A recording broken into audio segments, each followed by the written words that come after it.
Okay, I'm Henry Scott-Irvine and I'm heading the Save Denmark Street campaign. We're standing here on a very cold January evening next to what was the 12 Bar Club, which has been here since 1992 and it was first known as the Forge.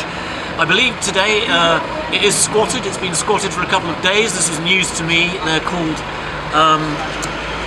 what are they called? Yeah, tell me what they're called. They're the Bohemians for Soho. Right, okay. And I believe they're also known as Occupy London. I think they're two groups together who are known to many, not to me, but they have made themselves known to me and been very friendly. I've been distributing leaflets just so that it's important that they know what the facts are about this, because there is a little bit of misinformation. People think the street is being demolished. It isn't, but the content of the street is being radically changed, and that's what we're very concerned about. The upper floors above these record shops and guitar shops are likely to be turned into apartments or music hotels. Music hotels are elitist flats for the millionaire classes. That's not keeping it as the street of the music. This is a very unique street in that what you have here is a thriving, living organism of musicians. Guitar workshops, rehearsal spaces, music publishers, management. The Noel Gay organisation at the end of the street where they wrote Me and My Gal, they've been there since the jazz era. That's what makes it special. It's also unique and it's the only street of the music of its kind in the world. All these are guitar shops.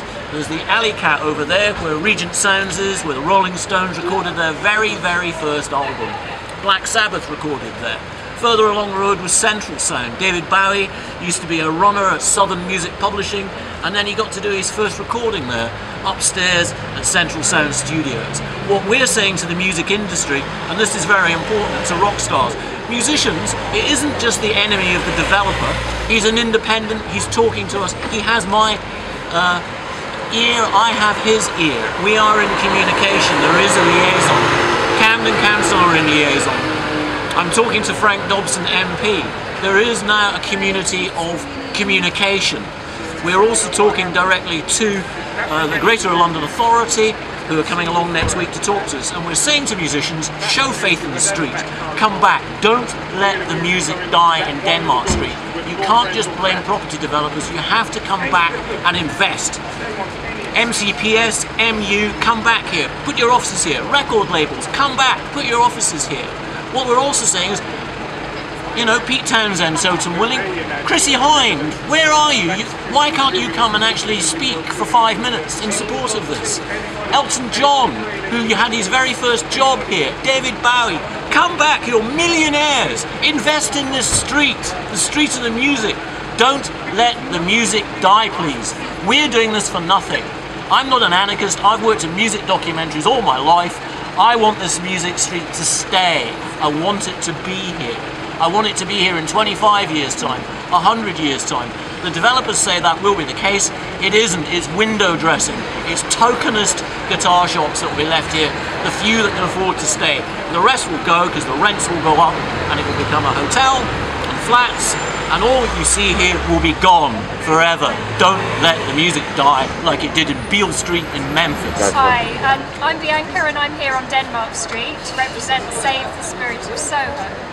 Now, we are a group of residents and performers, cabaret artists and general public. Basically, we are trying to save the musical and cultural heritage of Soho and the surrounding areas. So, Denmark Street is actually Camden, so it's difficult to campaign and save the whole thing as a whole, because it's split up. But I think people need to unite and get together and show that they're passionate for the area and what makes it special to them and why they think it should be saved. Soho is the only place in the whole world that has this kind of cultural musical heritage, and the surrounding areas as well, like Denmark Street. So the Bohemians for Soho are campaigning to raise awareness of what's going on here in Denmark Street. I'm campaigning for the other side of the road, which is Soho, We've got the support of Ben Westwood, Adam Ross, Guy Bailey from the London Choir Boys, Simon Hanson from Squeeze, and many others. Not many people seem to know or be aware of what's going on. Walker's Court development with Madame Jojo's being shut down recently, and that whole block is going to be redeveloped. So if we think Soho belongs to the people, Soho belongs to the Bohemians, and it's not right that it should be turned into one big playground for the elite. Basically, Soho was built up on the heritage of the culture and the musical history.